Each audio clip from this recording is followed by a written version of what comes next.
గురు పౌర్ణమి సందర్భంగా వేములవాడ పట్టణంలోని సాయిబాబా ఆలయం భక్తులతో కిటకిటలాడుతుంది. బాబాను దర్శించుకునేందుకు భక్తులు ఉదయం నుండి క్యూ కట్టారు. బాబా సేవలో పలువురు ప్రముఖులు తరలించారు. ఆలయంలో భక్తి శ్రద్ధలతో భజన కార్యక్రమాలు చేపట్టారు. బాబాకు అర్చకులు ప్రత్యేక పూజలు నిర్వహించారు.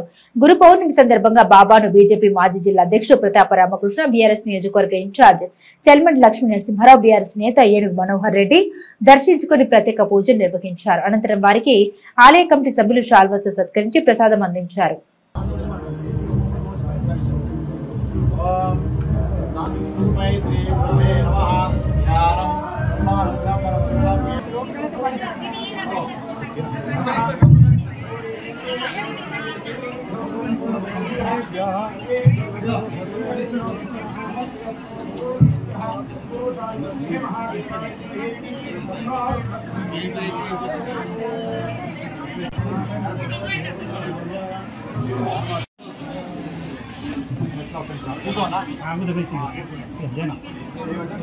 साईनाथ महाराज की, साईनाथ महाराज की।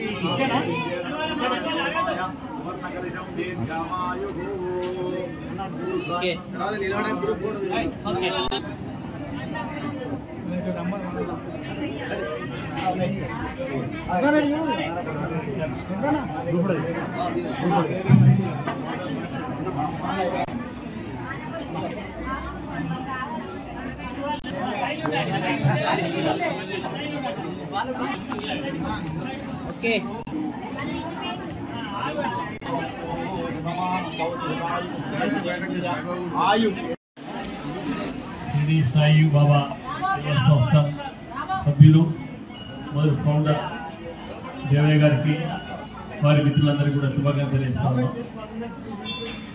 నాకు 10వ సంవత్సరాలు భగవంతుని ఆరోగ్యం కోరుకుంటాం. 60 సంవత్సరాలు వచ్చింది.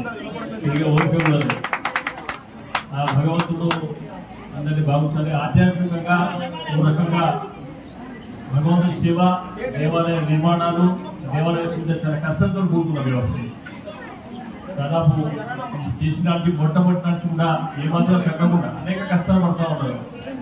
ఆర్థికంగా ఇబ్బందులు ఉంటాయి. పూజలు నిర్వహణంగా జరగకుంటే అది సెంటిమెంట్. దేవాలయం సరైన టైంలో పూజ జరగకుండా, భగవంతుని నివేదన జరగకుండా సెంటిమెంట్ ఉంటుంది. బయట ఆడిపోతేనే అనేక రకాల అనుమానాలు వస్తాయి. అంటే మన హిందుత్వ ఫిలాసఫీ, మన హిందుత్వం కోసం ఏదైతున్నదో ఇంతకుముందు చెప్పినది పార్టీ కాదు, అది హిందుత్వమే. హిందుత్వంలో మానవ ఉండదు. హిందుత్వం మాత్రం మొత్తం మారాల్సింది.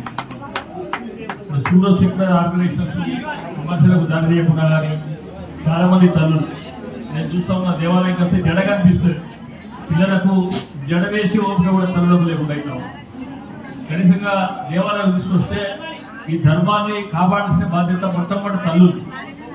ఆ తల్లులే గురువులు, ప్రథమ గురువులు. మరి ఈరోజు గురు పూర్ణిమ సందర్భంగా దయచేసి ఒక నిర్ణయం తీసుకుంటాం. దేవాలయంకి వచ్చినట్టయితే దేవాలయ సాంప్రదాయ ప్రకారమే దేవాలయంకి వస్తే బాగుంటుంది. కుంకుమ లేకుండా కనీసంగా టిప్పిక తీసుకొని దేవాలయం తీసుకొస్తా ఉంటారు. గాజులు ఉండలేదు. మరి ధర్మాన్ని కాపాడాల్సిన బాధ్యత మనమే ధర్మాన్ని విస్తరిస్తే విస్మరించినట్టయితే ఏ రకంగా ఆలోచించాలి.